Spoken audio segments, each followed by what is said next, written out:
Hello, everybody. Saw you all just yesterday, I believe. Last night, we covered Doordash lost 25% of its share value in 30 days. Uber stock dropped 6.4%, much on the heels of the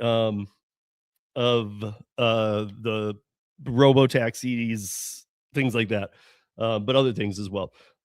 Empower Rideshare, big problem. Shut down in DC, and when they were told to shut down, they didn't. They continued to operate, and now they're in New York City trying the same thing, and they're getting the same kind of response. So Waymo needs professional door closers. Are you guys one of those people?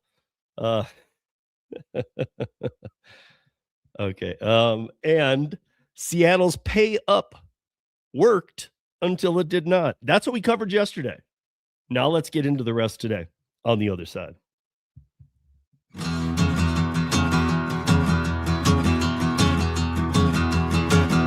midnight headlight, blinding on a rainy night, Steve laid up ahead, slow me down and making no time. I gotta keep on rolling. Those are windshield wipers slapping out the tempo, break the broken rhythm with the song on the radio. I gotta keep on rolling.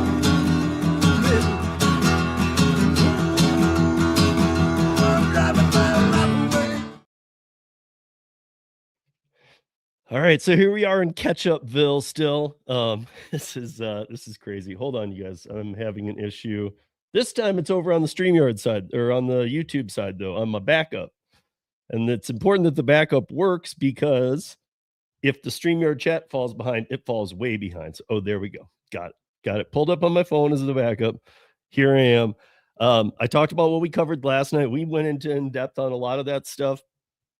Also, one of the things I wanted to hit on today, but I think that we have just enough time to cover everything else except for this. So here's what I've decided to do. You guys know that I have a couple models mocked up. I've talked about them before.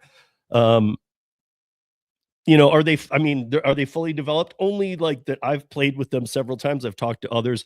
We've drafted it out. We've kind of, loosely we've played with it. And I mean that with like a lot of the tech giant people too, that I know on a friend level. Like I've sent this to them. We've thrown it around a bit. The bid on service, the cap on driver, some of the ideas that I have out there. So here's what I've come up with, because I needed to stick that in the episode. But on Thursday this week, we have the final Driver Nation with Tom Kelly. Like Tom will be running the show, and it will be like the old Driver Nation. The week after, I have Lou and Mary from the Long Island Dash Experience on Thursday night. And then all of March, I have Colorado Rideshare guy Sean will be joining me for those weeks. Now, the last week of this, so not this Thursday, but the next, is the 26th of February. And Lou and Mary from Long Island Dash Experience, we do a live stream every year we've known each other about 5 years. We've probably done about 6 of these. So they're always really great. I told Lou today, I texted him, I said, listen, I'd like to save this since they don't really know about my idea. I want to save it and present it on that night when I have Lou and Mary here. The bid on service, the cap on drivers, just kind of the whole idea, and see what we can all brainstorm together, along with a couple other things, obviously, we'll cover. But Lou responded right back to me and said, yeah, let's do it. I'm excited to hear it. So this is going to be the perfect platform for me to do that. So tonight we'll get into the rest of the topics that I do find are very important right now. I needed to load up a couple images too. Oh, shoot. Okay, well, this is a little out of order, but because I'm going to get into a Waymo thing later, first I will play this while I'm loading a couple images, because it'll take me just a second. It's 1 minute long, and it's delivery robot fails, you guys. Enjoy.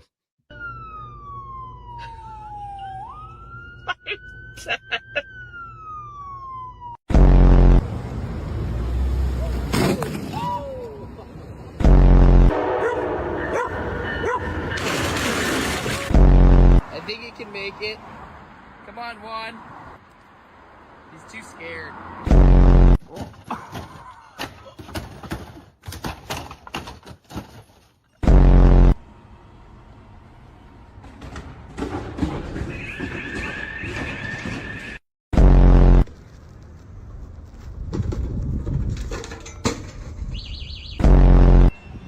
Okay, so this is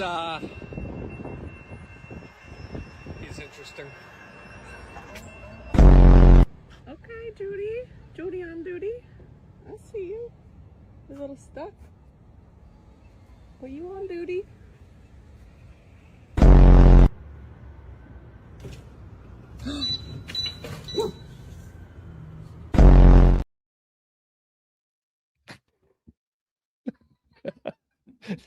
The motorcycle going down is my favorite. Because we all know how motorcycle people treat their bikes. Like, whoa. What's up, Philip? What's up, Traveler? What's up, Sue? Hey, Jerry. Jerry lives in the UPA. Say hello to the UPA. What's up, Toyo? Hey, Ellen, what's up? Glad you can make it. What's up, Kyle? And what's up, Lynn? Both Kyle and Lynn, I think Kyle's still there, are in North Carolina.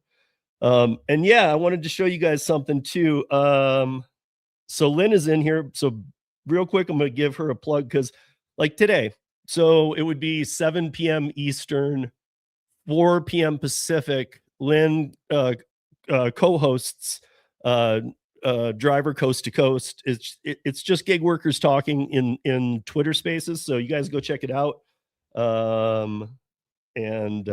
Yeah, you can find it like Lynn's is I think the same handle as she has here to find Lynn on TikTok, but I think that this is always where it's hosted, Drivers C2C, so check that out. And yeah, and anybody believe this one, by the way, because we're not going to talk about it tonight. I just saw it and I was just like, what? Like, is this honestly what bots get you? Is this ever happened to anybody? I didn't know that this kind of even anything ever like this happened on Instacart, except for maybe in 2020. I don't know. Can somebody tell me if I'm right or wrong? I don't see those. I see ones that say 1,000 items, $7, no tip. So I don't know what you're talking about. But hey, okay. So I want to get into this. If you guys saw the title of the app, let me see how I didn't know if I even ordered these stories. I was really getting home quick. And so yes, this. Okay. And you guys remember we had a question last night about the Uber driver who got a tax return, or the person who got a tax return from Uber, but has never worked Uber and can prove that he was at work and not even in the same city where the account was registered and where the account was being used. And we said, if somebody bought that account legally, and if that guy can prove that he had nothing to do with it, who pays the taxes? Any of you come up with an answer? Put it in the chat. That's going to be the second or the third thing we're going to hit on. So the first thing is the thing I did put on the platform or on the thumbnail, which is so look, this isn't, again, sometimes I have to bring up some things that bring in names, but I'll tell you when it is borderlining political, but it's never me leaning one way or the other, even though of course I do. I have views on everything just like all of you, but I try not put it out there because then it gets seen by more people. And also I think it is a better conversation if I try to stay impartial, unless it's just so clearly like, dude, that's the dumbest thing I've ever heard. But this is not a bag on the new mayor of New York. There's enough of that going around. But I want to say that one of the things that he did that got a lot of people's attention was Mamdani, his war on delivery apps. However, the problem is that the ways that have money, we talk about this all the time, never work. And he's walking into some 2023, 2024 legislation and trying to like tack stuff onto that. In the end, what happens? I mean, we already know that before he even took office, half of the drivers had either been deactivated or can no longer even ever get a spot. I'm talking about ever. And it just became a thing where about 50% of the dashers were allowed to remain on the platform. Okay, well, that's a big hit. And you'd think, okay, so half of the drivers off. Sweet, that's less oversaturation, obviously, and you can make money again. Well, let's go through this. So the new mayor is barely a month into the job. and he's already aggressively seeking to follow through on his campaign pledge to crack down on the gig economy. In recent weeks, his administration has launched several high-profile initiatives against gig companies, seeking to portray them as greedy corporations out of fleece earnest workers. But behind the flashy press releases and dramatic saber rattling, the reality is that New York City's own past policies are to blame for much of the gig economy drama in the Big Apple. And that's what I was getting to with you guys about. This is old legislation. And worse yet, it's everyday New Yorkers who will likely suffer from this regulatory onslaught. We know this for a fact. From day one on the job, Mamdani administration has made its anti-gig bent clear. On inauguration day, he picked to head the city's Department of Consumer and Worker Protections, the DCWP, Samuel Levine. And so now Levine comes in, and before serving in the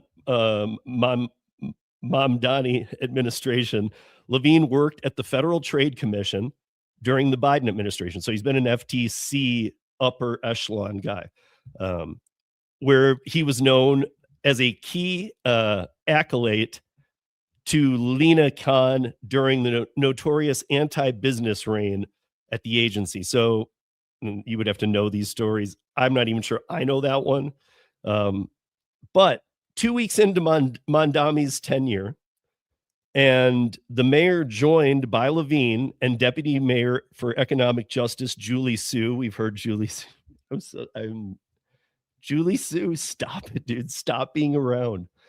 Another former Biden official who served as acting Secretary of Labor during the 46th president's term. This is not to bag on that president or the term, but I got to say, if you guys remember the Julie Su stuff when Kim Kavanagh stuff would come on, Julie Su or Mike or Ruby, we'd have them on. So like Julie Su was the acting Secretary of Labor when the Secretary of Labor left to be the union representative for the NHL. So the one who was, he left as soon as Biden came in to go become that job. Julie Su was put into there. You have a whole period, and there's a whole way this works. She has to be voted in. She has a time to get that done. That she was put into place. She didn't get voted in. They tried again, and then they just left her in place. It was totally illegal. It was totally done kind of like outside on the fringe of things. And so the declaration coined with a DCWP report alleging that gig companies like Uber and Doordash have engineered design tricks in their app platforms to reduce worker tips by $550 million. You guys have seen this article. We've talked about it. These design tricks included moving in-app tipping prompts from food delivery, presenting the option for tipping only after the order was completed. I looked into that. That means as far as taking the picture, being done, and that process still takes a minute or two to process after the fact. So you've completely ended the dash, and it's 2 minutes after it, let's say, that you took the picture and said end, and now they can tip. So I'm just trying to put that timeline in your head. This in-app tip reshuffling came in reaction to New York City's prior 2023 decision to impose a minimum wage, always a horrible thing. We talk about this here all the time. This is the problem right here. Go for transparency. Go for the good things. There's other things out there too. Make sure to go for human deactivations. Have these things or reviews. Have these things that matter be there. But when you put in money, we are not employees, and that's a line you're crossing. So, where was it? Okay, so these design, so the in-app reshuffling. Okay, New York City Council responded last year by passing a law mandating that gig companies place their tipping prompts before an order was placed rather than after. That's, again, what I'll be talking about with Lou and Mary, like a more of a bid on service, because the rest of the world doesn't tip. They do. Some people that travel and whatnot do, but the rest of the world doesn't have a tipping culture. So we only do. It should appear very clear to any of you that any business doing business outside of the United States, like even DoorDash under their under their ownership. What is it? Just Eat or whatever. Just Eat and Deliveroo and all those. Well, now they're in Europe and this, so they have a bigger footprint too. But anything that is just in the United States, yeah, I mean, this is okay. Let me find my place here. I'm working with a really small font, guys. I'm gonna actually take a quick second here to see if I can't make it bigger. I have to do it on this computer because I can't even read it. Here, let me try and do this. I usually do this before I start. I don't know why I didn't do it, so I apologize. Okay, that should do it. Let me see. Much better. Okay.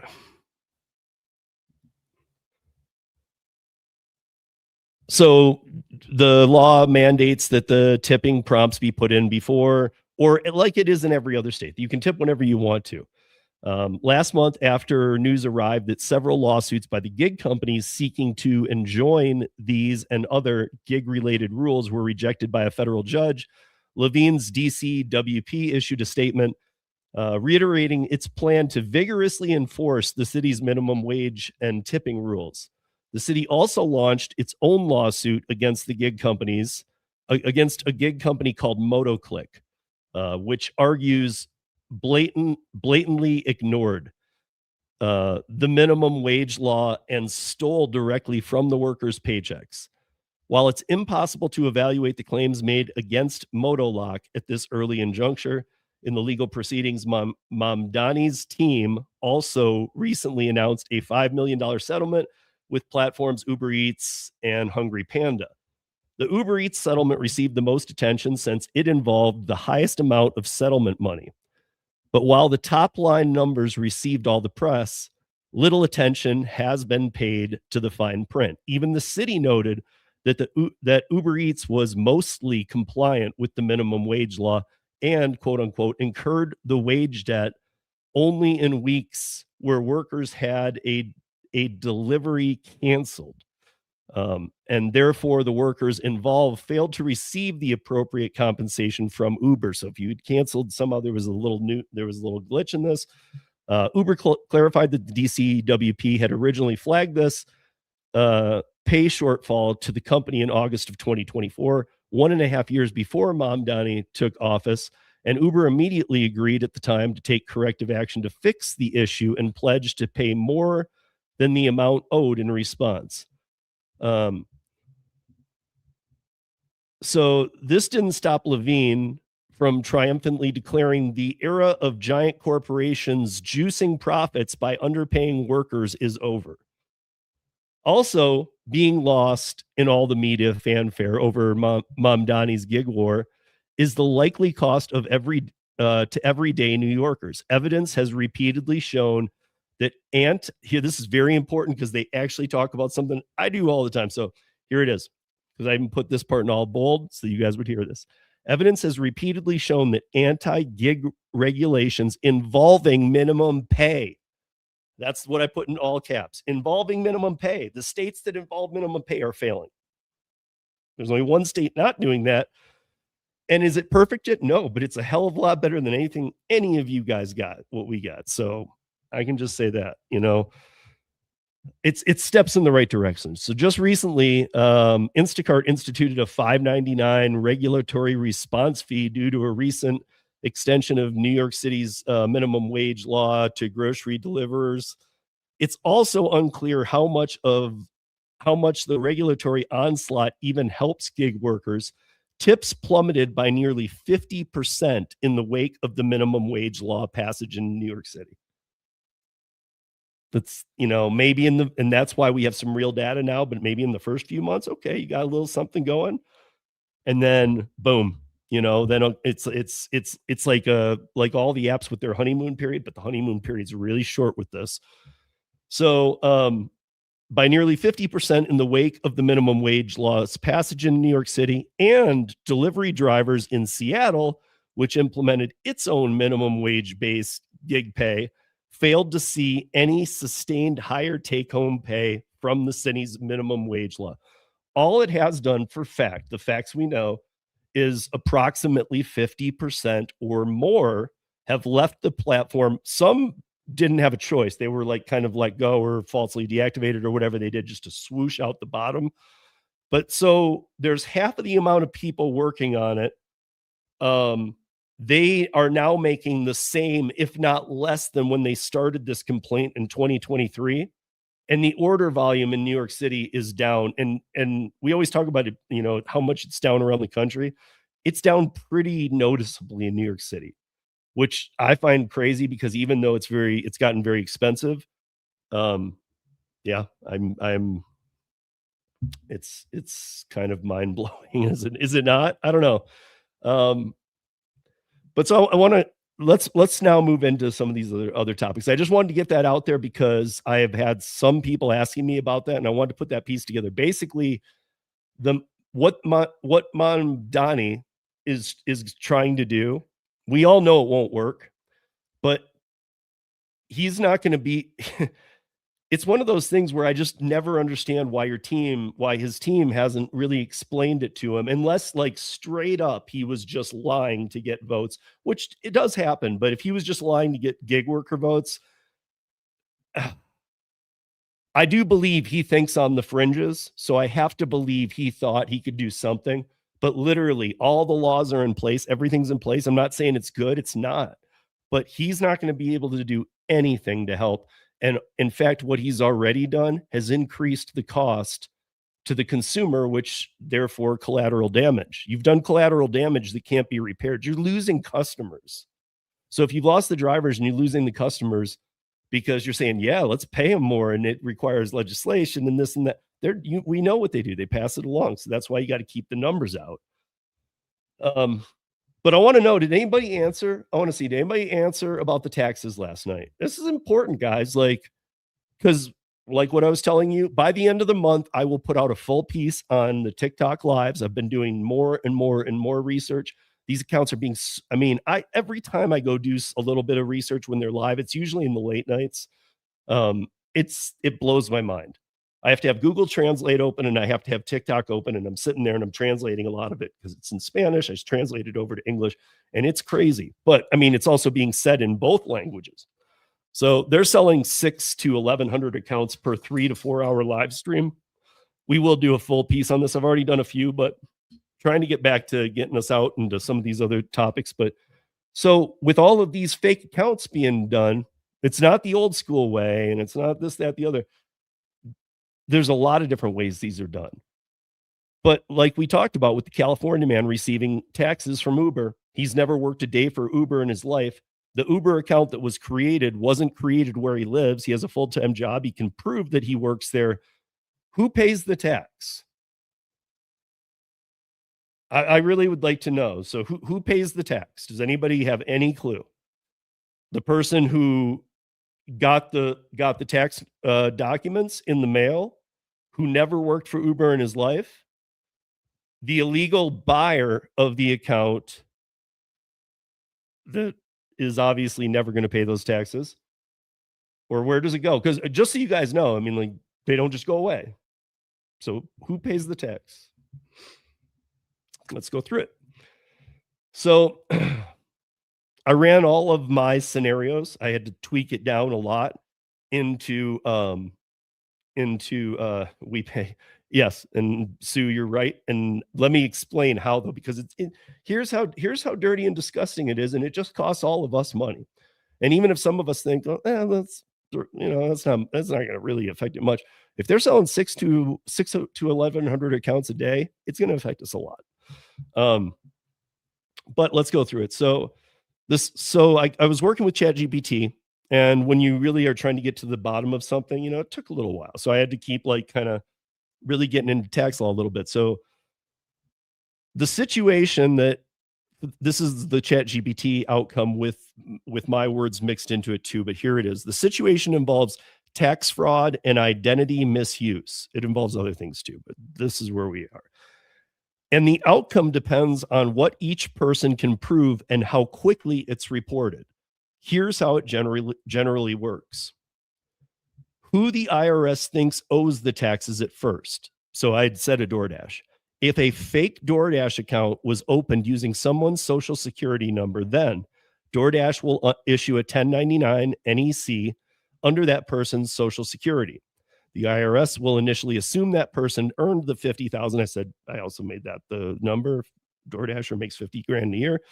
The IRS will expect taxes, income tax, plus self-employment tax from the person whose social was used to create the account.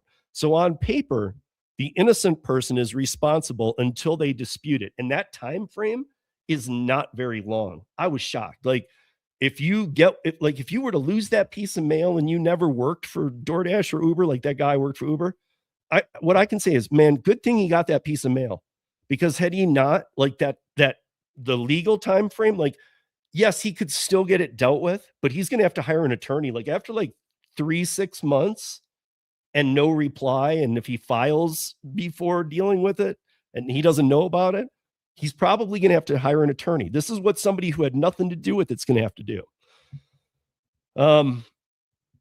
So if the real Social Security owner proves identity theft,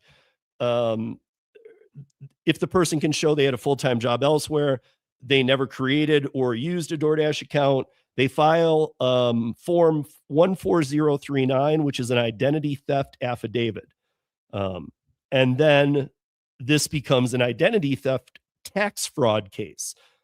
So who ends up paying? Scenario A, the fraudster, the person with the fake account, is caught. The person who owes the tax, worked under the fake account, owes the tax, will have to pay penalties, this, that, the other, but that's not going to happen. So there's criminal aspects, obviously. Using someone else's social security to earn income can trigger federal identity theft charges, tax fraud charges, state criminal charges. This is more serious than just working under someone else's account. Bottom line, if the person whose name and social security number was used can provide identity theft, meaning if they can just show, I'm not even in the city where this is going on, or I have a full-time job, I have never signed up for these apps in my life. If the person can prove that, then they won't be held accountable for the taxes. The person who actually earned the $50,000 is legally responsible and could face the charges. So my question then became, so the IRS absorbs the driver debt? And in so many words, I went on to say, like, who really pays here? Come on. I mean, we know that they don't absorb. The IRS does not absorb taxes. That if money was made and it passed through DoorDash, which is a corporation, at all, to get to an independent contractor, yeah, DoorDash didn't make the money, but so there's a record of this, and nobody's paying these taxes. It has to be dealt with. So if the fraudster is not identified or can't pay, yes, in practice, the IRS may never recover the money. That unpaid tax becomes a part of uncollectible accounts, fraud-related revenue loss, and yes, the ultimately affected overall federal revenue. But it's important to understand this isn't a special bailout of that specific tax bill. So does the public pay? Yes, it increases overall fraud loss, which affects government deficit calculations, which influences future tax policy and enforcement budgets. It's spread across the entire system. IRS doesn't choose to absorb it. They simply cannot legally collect from the wrong person. They cannot collect from somebody they can't identify. They cannot collect from somebody who is insolvent. At that point, there is no one left to legally pursue. Bottom line, the cost is ultimately absorbed by the federal system and indirectly spread amongst taxpayers on the federal level. We talked about one story out of California and an Uber driver, and we know how many of these have gone on over the past few years. I mean, I can tell you in my city alone, I know a lot of you are right there with me. You can tell me how many paper license plates are in your city, how many and there's different types of illegal workers on the platforms and who's buying these accounts, but illegal workers, I mean, they're in essence, these thousands of accounts that are being sold are costing us. They're costing all of us. And I guarantee you, it's not an even spread across the board. I guarantee you they take the gig sector people and fraud, because they kind of do this. They kind of spread it amongst that sector, that space. They do it with other things too, like credit card fraud. Like what gets lost in credit card fraud often gets spread amongst merchants. So I guarantee you, it's not like, well, every taxpayer we're getting it a little more, or we're getting the heavy portions. So with all of these, we have to cover their taxes too. I mean, again, like I was saying, and why I was trying to make it a big deal last night is because this isn't a small number. Again, it's another big number. It's another thing we have to do. And I just think it's important that people understand this stuff. Like, you can't just think, well, like, how bad, who cares if it's an illegal account? Well, they take $2 offers that have no tip. None of us would do that. So therefore the apps love them, because they just kind of like, I don't know if he's illegal, but they love it because that gets taken. Otherwise it wouldn't get taken. They're not paying taxes on it. They're sending it all back home. That value of a US dollar back home can carry weight like what would be like if you had $100, consider it 1,000 to us in the United States, like back in wherever they might be from. Depends on where they're from.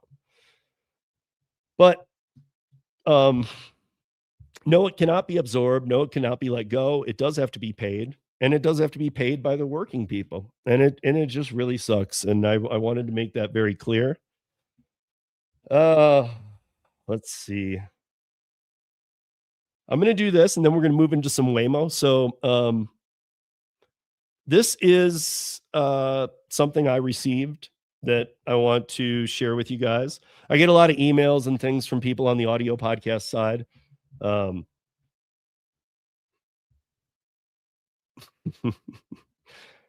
Vinny, what's up, bro? Oh man, it's doing the time lapse thing. What's up, bro? Okay, I want you guys to hear this.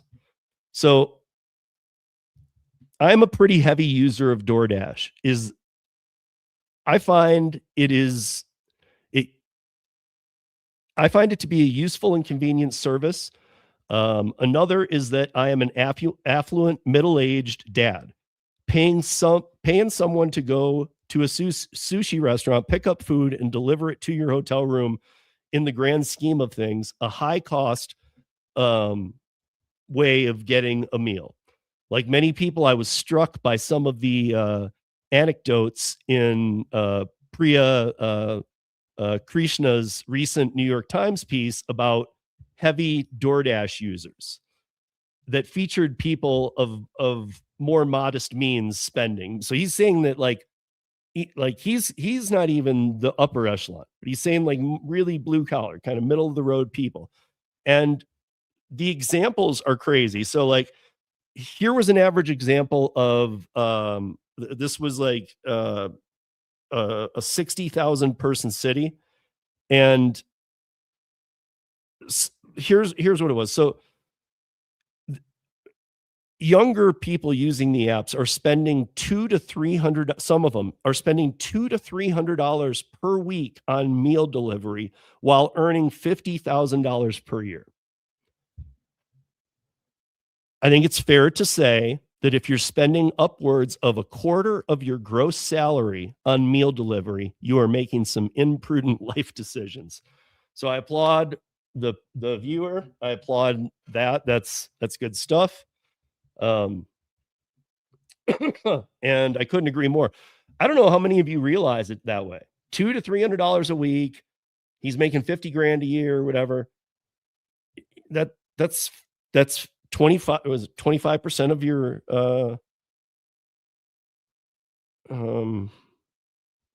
25% of your gross pay.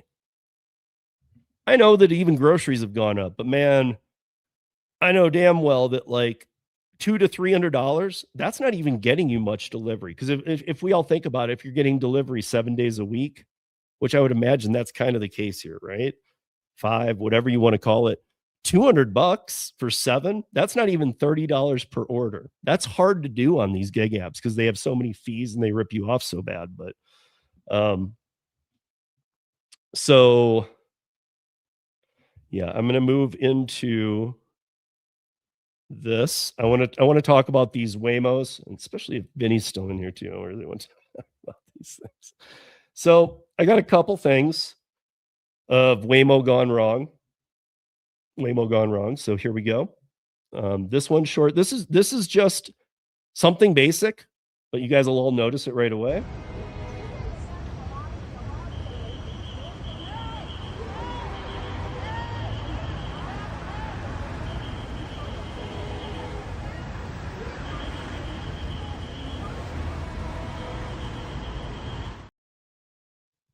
All right, so we had that. Let's take a look into this one. Connected to rider support. Hi, this is on for Waymo Rider Support. How can I help? Hi, the car is going the wrong way. It's going on the wrong side of the road. I'm so sorry to hear that. Let me double check that here. You will not be able to, this vehicle is not be able to straight forward because showing here on my map that, let me go ahead and escalate this to our team, our special team, so they will maneuver the car. Okay. Hello, can you hear me? Yes. Me? Hello, can you hear me? Yes, can you hear me? Hello? Can you guys hear me? No? Okay. Just a moment, please. I'm gonna get out the car, so you guys, I'll just figure it out myself. I mean, woo! This is the working product, by the way. This is the same thing that where are we? Cannot identify buses. Tries to kill little kids. Did hit a kid. They did hit a kid. Driverless vehicles hitting children since 2026. This really isn't funny though. I mean, this is ridiculous. And saddening because these things don't work. We keep talking about this and talking about this and talking about this, but they don't work. They just don't. And then this one is crazy. Now, for those that have seen this video before, I really want you to watch because I want you to watch the speed at which you'll see this coming through. And now also realize this is the new Waymo. This is the beta that's barely out even in the cities that it's been in for years. And they're right near the end of this little video, you're going to hear them say, well, it was not an autonomous mode. Here's me. I have a big feeling it was an autonomous mode because of the way you're going to see it coming in. And I have a feeling that this driver just had to take it over at an awful point because there's no, I just didn't read that the driver was doing this. Wild scene in Echo Park over the weekend as a Waymo being tested goes out of control. Take a look at the video. It was all caught on security camera here in the Echo Park area. You'll see it's a Waymo van. Waymo is testing out these new vans by the car company named Zeekr. Now, the car clearly goes off the road, up onto the grass, hits several parked cars. Here's the thing, though. Waymo says it was not in autonomous mode. It was actually being driven by that guy. A bystander came and helped him get out of the car. He was injured, not very severely, though, as you can see. He was walking and talking. But take a look at the trail of destruction left by that car. Now, Waymo says they're looking into the incident to figure out exactly what happened, but reiterate this was not a self-driving car at the time. It was being operated by an engineer. That engineer, I'm told, worked for a third-party company. In the meantime, he is not being able to drive any other cars, so they figure out what happened. This guy, though, says he was scared and had to jump out of the way. I saw this car coming straight to me, and then I just ran. I just ran for my life because I was between two cars smashed. Salvador there says he also had to get his mom out of the way as the car came barreling down the roadway. It's unclear again exactly what caused the car to lose control. Waymo says they're looking into it, trying to figure it out, but want to reiterate tonight that the car was not in self-driving mode or autonomously being operated at the time of this collision one. First of all, I don't believe that at all. That's me. I don't believe it at all. I think it was. I don't think somebody was in a Los Angeles dirt alley and was plowing up the side of the mountain. Obviously, that to me looked like trying to slow it down.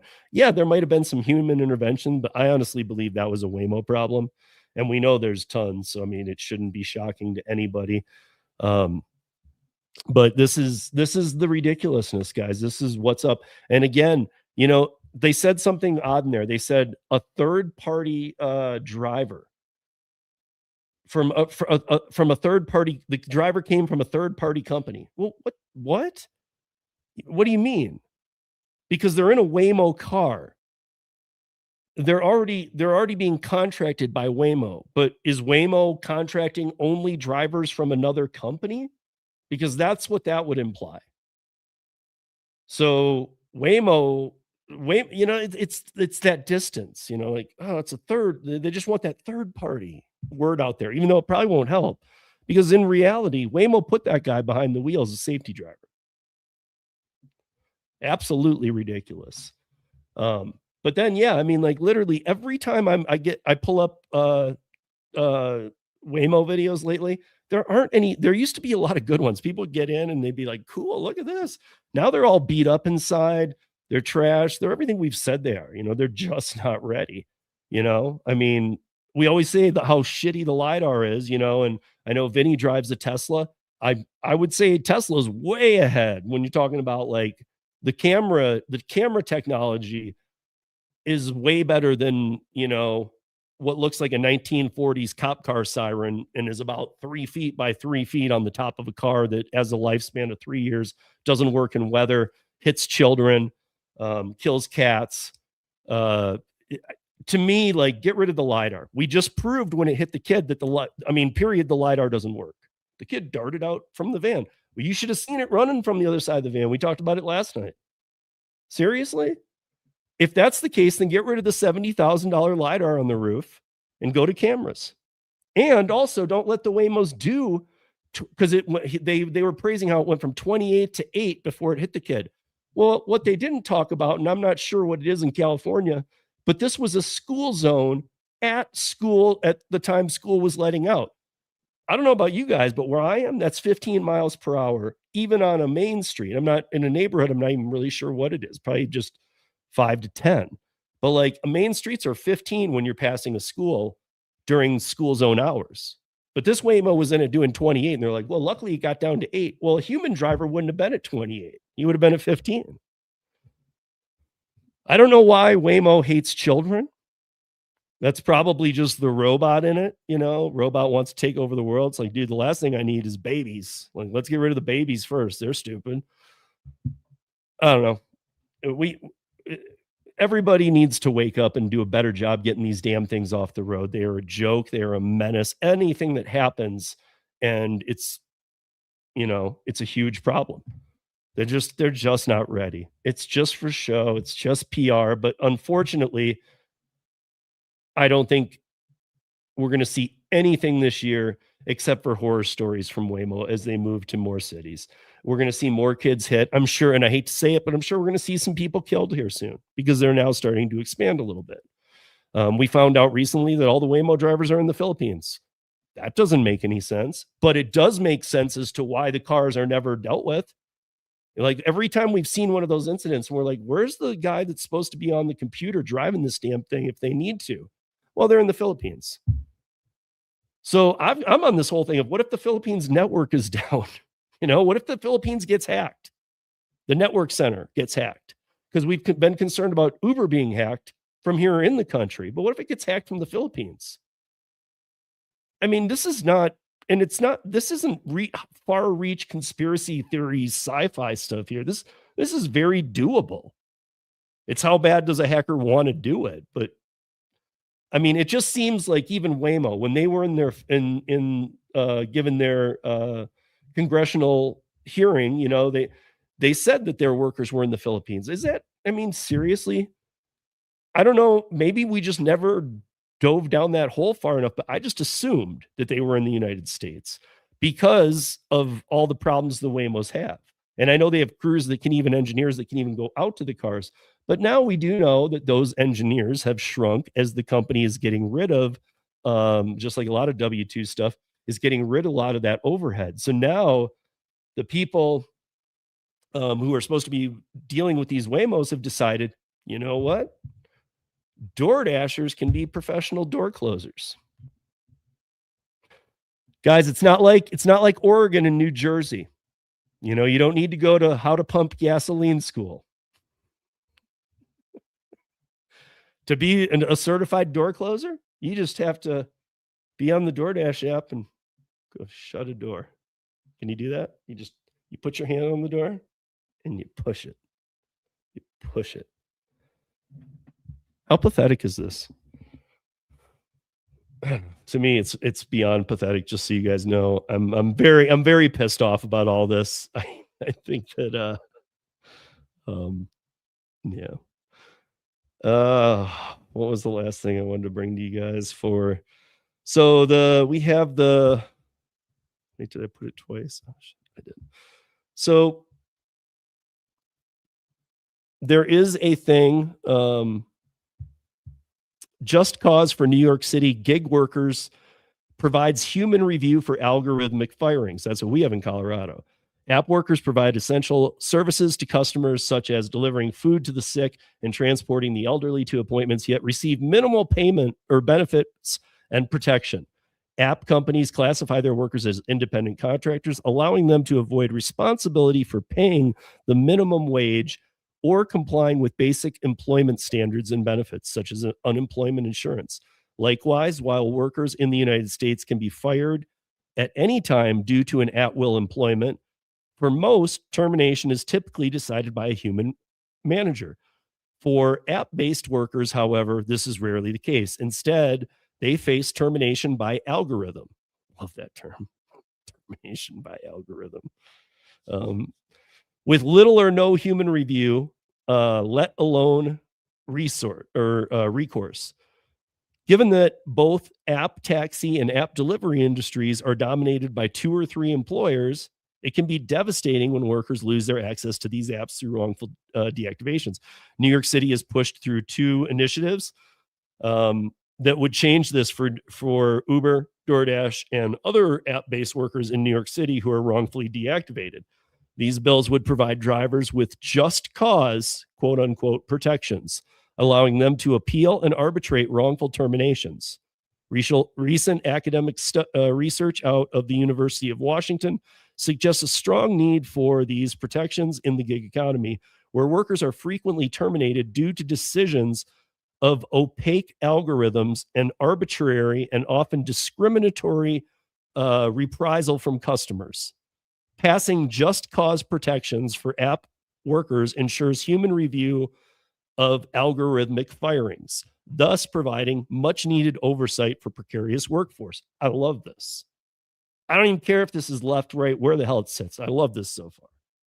So the proposed law seeks to address the devastating effect of wrongful deactivations by extending the just cause protections the city adopted for the tax-based fast food worker in 2021. These laws would require companies to clearly articulate their deactivation policies, outline a progressive discipline process, require a 14-day notice of deactivation, and provide a clear written explanation for why the worker is being deactivated. These protections would be overseen by the Department of Consumer and Worker Protections Office and Labor Standards Enforcement, and would include an appeals process before a panel of neutral arbitrators. A little different from Colorado, but kind of the same thing. Humans will get involved if you get deactivated and you say, yeah, I was wrongfully deactivated.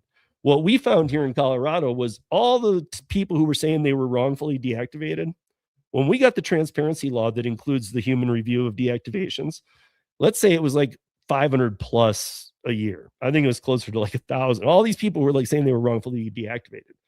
Now, fast forward to now, 14 months into this legislation that we've had, in the first year of that legislation, we had just around 200 wrongful deactivation challenges. And over 80% of those were overturned and the person was put back on the platform. But I guess what I'm getting at is I think all of us have kind of thought this at times, but a lot of people are probably very easily to go into a live stream or some group or a forum or Reddit or something and say, I was wrongfully deactivated. That's one thing. But when you have to click a box and certify that you were wrongfully deactivated, for some reason, that is stopping people from proceeding if they know why. If you're like, dude, I know why I was deactivated, but you're like telling everybody else, like, I don't know why. I have no idea why I was deactivated. I guess what we've proved is that if it was near 1,000 and now we're near 200, really, I mean, that's not countrywide, but I mean, in 1 year, we kind of showed that year to year, really only 20% are challenging their deactivations. So, you know, I mean, it's still too many, but it's a lot less than I thought it was. I will say that. This study goes on to do a lot of other things too. I'll be sharing this later in the week and definitely bringing it up on Thursday because this gets into some other heavy details. The last thing I wanted to talk about today, and I hope that I was able to load up the image of the, oh shit, I don't have it. Okay. And then let me jump over to the chat first. So, okay.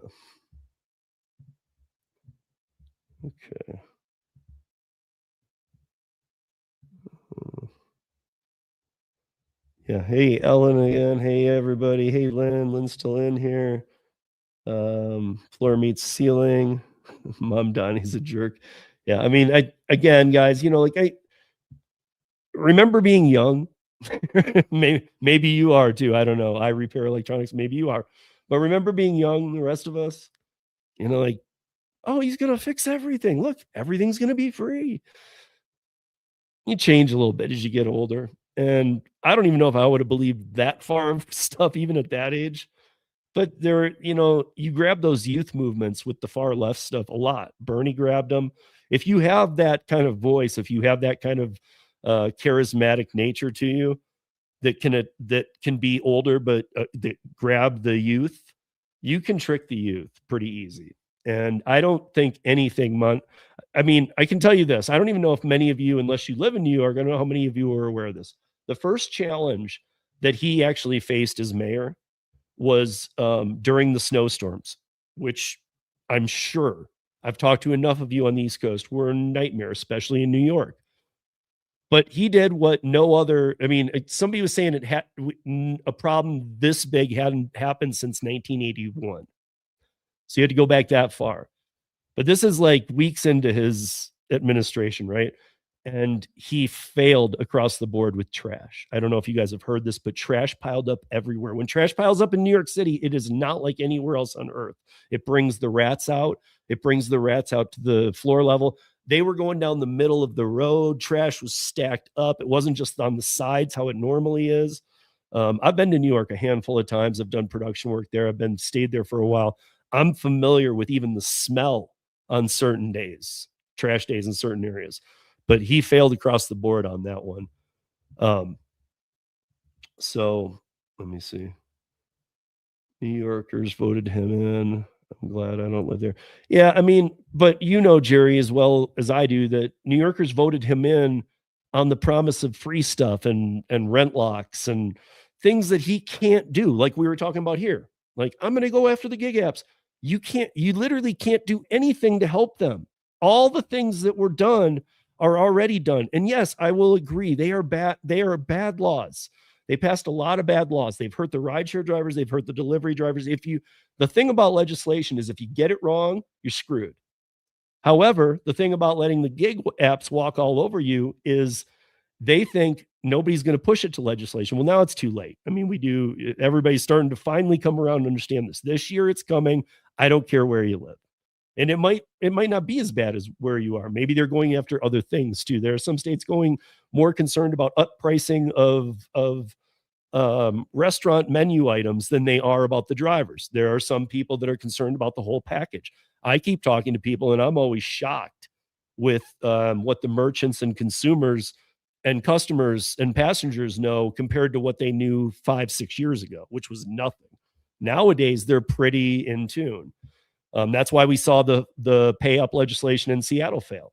I mean, we just heard about it. And I showed you guys yesterday, the Delivered stopped their service there, or Expedite stopped their catering service on February 13th. Things are going downhill. Nobody is making any money there anymore. They've depleted the community. There are no drivers. There's nobody ordering. The prices are ridiculous. Well, I think that in New York City, if you're talking about, so we were talking about the whole 5 boroughs. If you're talking about the other boroughs, you can drive. You can drive in Brooklyn. You can drive in some of the other boroughs enough to like go to a pizza place, just like any other city, just like for me. But in Manhattan, and if you're talking about Manhattan, I hear you. I think most of Manhattan is done on scooters, bikes. Who knows? I mean, any of those kind of devices. I don't think many people in Manhattan are delivering in a car, but that's just my advice or my opinion. I mean, so yeah, that's what Sue said too. He's surrounded. Well, yeah, because he surrounded himself by him. We're not going to get political here. You know, I should probably have a political show. No, it would be horrible. I mean, it would be good. It'd be really good, but might not go down so well. Seems like it would be easy to solve. DoorDash can provide all the delivery data and use the data to track the individual doing the work. Yeah, sure, but the individual bought the account off TikTok live, like I was showing, and it happened to be the guy living in California. Let's say, how do you find the guy who's, even if he's, let's say you've GPS'd his location down to, oh yeah, he's working in Raleigh, North Carolina. You still wouldn't be able, like, how are you going to find him? I mean, most likely burner phones and this and that. When we had Incognia on, he said how on one phone, and he explained it. He said on one phone how there could be 100 DoorDash accounts. Now, none of us know how to do that kind of stuff. That's some real deep dark web stuff, but you can do it. It's crazy. Consumers look, yeah, okay, we saw that. That's insane. Okay, I'm back in the.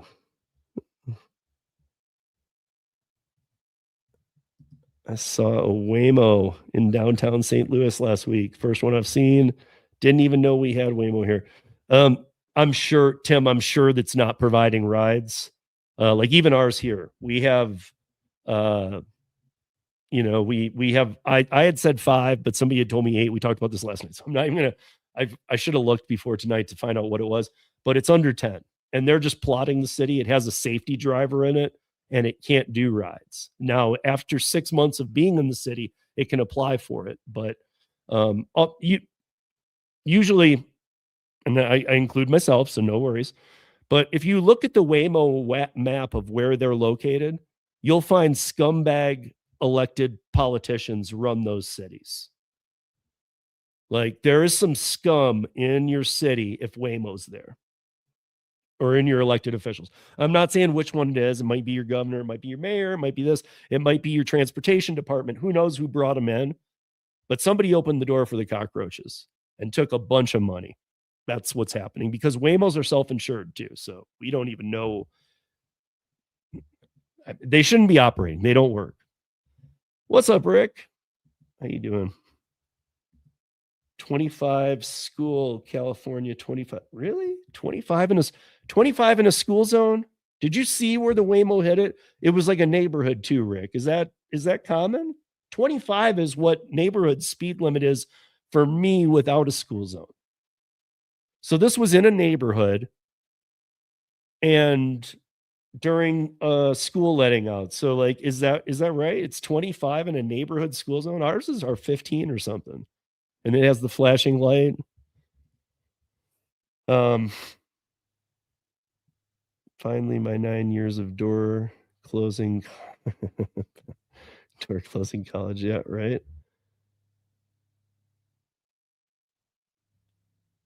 Oh yeah. I mean, that's a fact. We can prove that here in Colorado.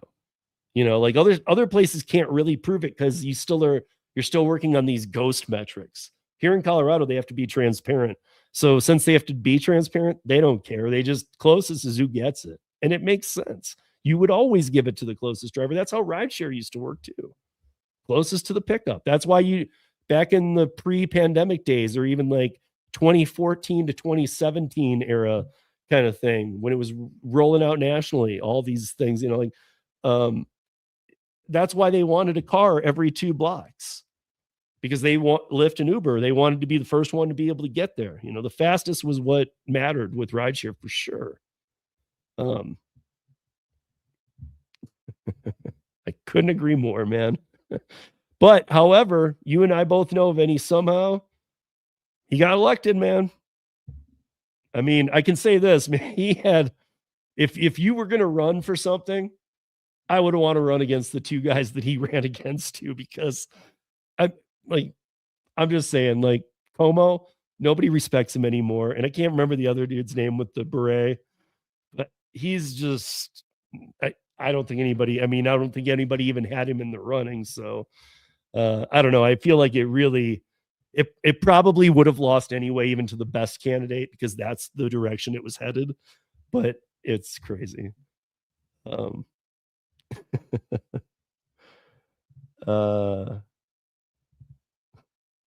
Steve is good live. He's okay, I guess. You guys are the worst, man. Let's get political. The other thing that I wanted to address with you guys, so check this out. I met Vinny's on Twitter sometimes too. I know Lynn is. I met this guy because when I tagged StreamYard about scamming and what they were doing, and I think I've showed you guys. I mean, there's the community post is up on Rideshare Rodeo YouTube channel. You can go check it out, with the conversation I was having in the DM with StreamYard. But I've even got the farther pieces that they really screwed up. But during that time, there was a guy that came in and said, yes, they do. And he was agreeing with all of the things that I had posted. A lot of people liked that comment, that post, and they retweeted it. And it was good. It had a lot of scene, and then StreamYard's reaching out to me. Well, one of the people who reached out and commented, I always, I get interested, and the comment was interesting. So I clicked who it was, and this came up. Co-founder of GAAD, Global Accessibility Awareness Day. He works with the ADA, Americans Disability Act. He works directly with all these things. And you guys remember where I'm going with this. I was emailing with somebody from the ADA, and that just kind of got put on a side burner. And we came near, and there were government shutdowns. We came near the end of the year. Well, now I'm in messaging with this guy, and I'm like, hey, I have a weird question for you. I looked at your profile. I saw this, and we went through a DM back and forth. And I was like, here's my scenario. And I presented the whole scenario to him. I said, listen, they don't, if you're not familiar with gig app work, I run a podcast. I've done over 500 episodes, been doing this for a while. I have a decent crowd. I said, a lot of downloads, a lot of visibility. I have talked about this before, but being not transparent, especially with like most of these apps like grocery or food delivery, is breaking the ADA code, because you can't be non-transparent with a disabled person. Because if there's stairs and an elevator's broken, or even if there's an elevator, or even if there's ice and there's a wheelchair ramp and they're in a wheelchair, you can't. And I know that you might be going, well, how would that work? It doesn't matter how it would work. The fact is that is all in place for a reason. And the ADA takes that stuff very seriously. I've talked to you guys about this before. Like, even when I ran the bar, like one of the 2 bars that I was running at the time, I was back and forth. We had to completely redo something because it wasn't ADA compliant. They don't screw around. They'll shut your shit down. And so he is now putting me in touch with like 2 or 3 people. He's like, would you want some people on your podcast who are pretty high ups at the ADA? I said, 100%. I said, I've wanted to do this for a while. So we're in complete communication. I'm going to try and fast track this and get him in here, because his thing, he started off his reply. I wish I had it for you guys. Here, let me see if I can just pull it up here.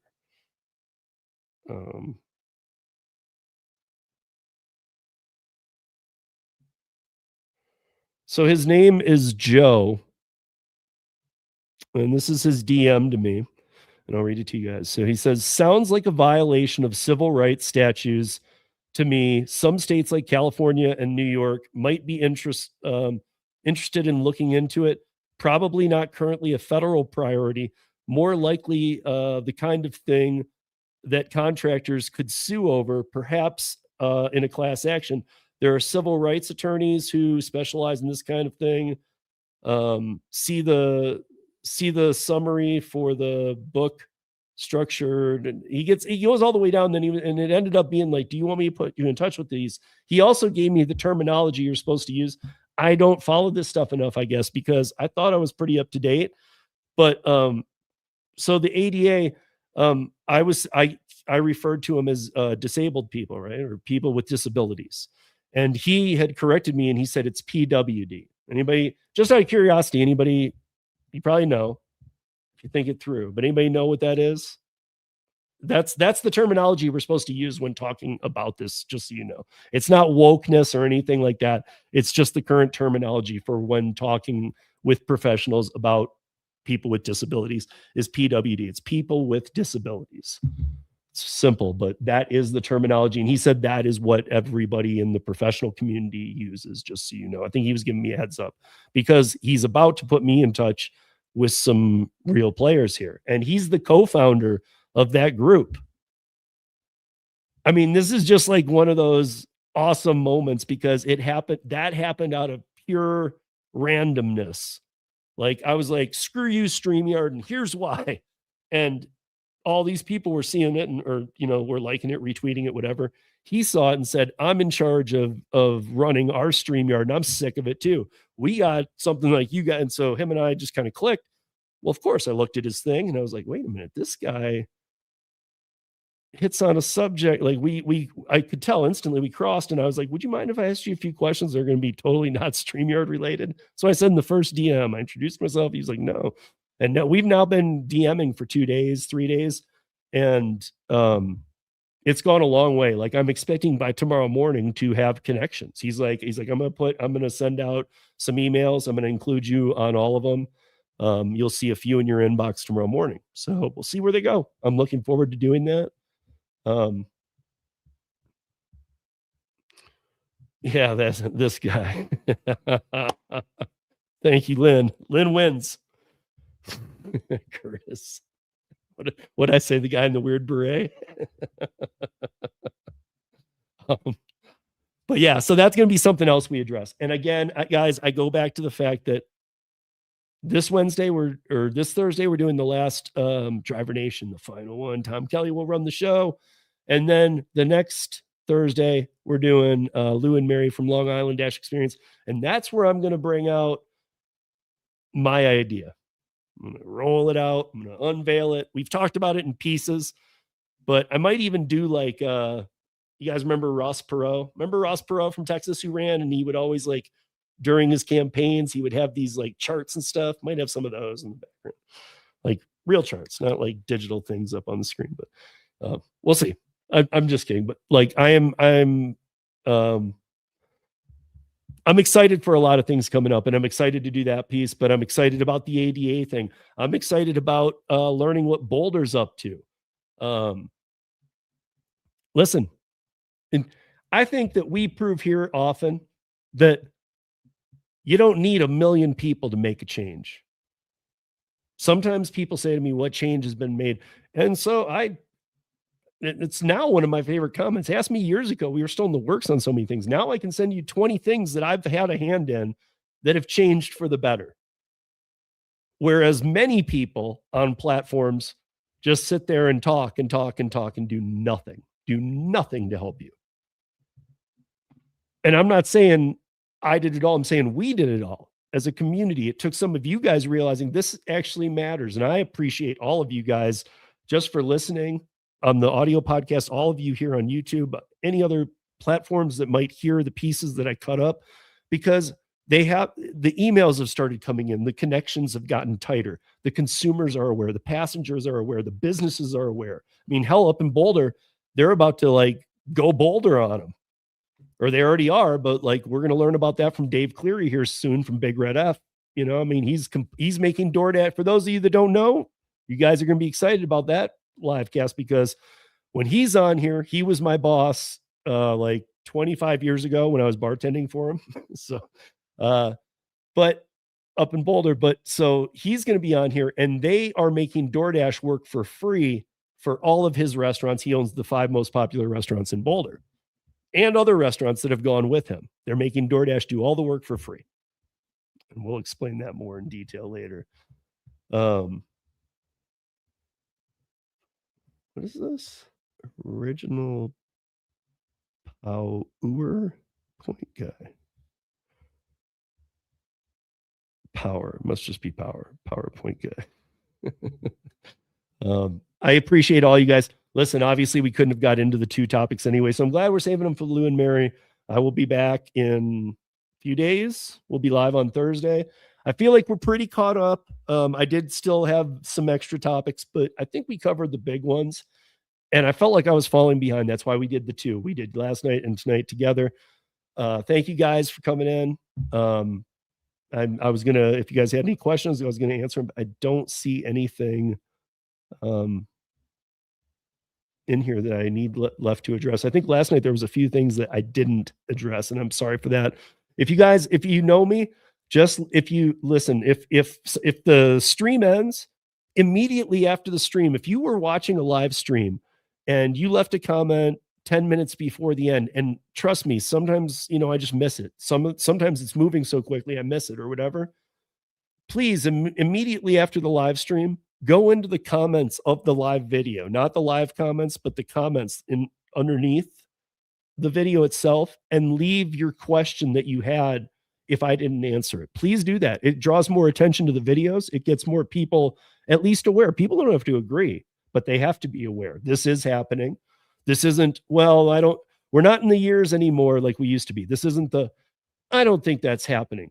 No, I can prove it to you on everything we're saying. So, like now that's the best part. We have proof. We have proof. We have things that have been fixed. We proved that our voice is powerful. Oh, because Ross Perot was doing the original PowerPoint. I get it now. Thank you. But yeah, guys, thank you for joining. And you know, I'm glad if you didn't watch last night, we really got into some really heavy stuff last night too. So I appreciate it, you guys, and we will see you back here on Thursday. Until then, be safe, be smart, hustle hard, love your neighbor, be good people, and we'll see you on Thursday. Peace.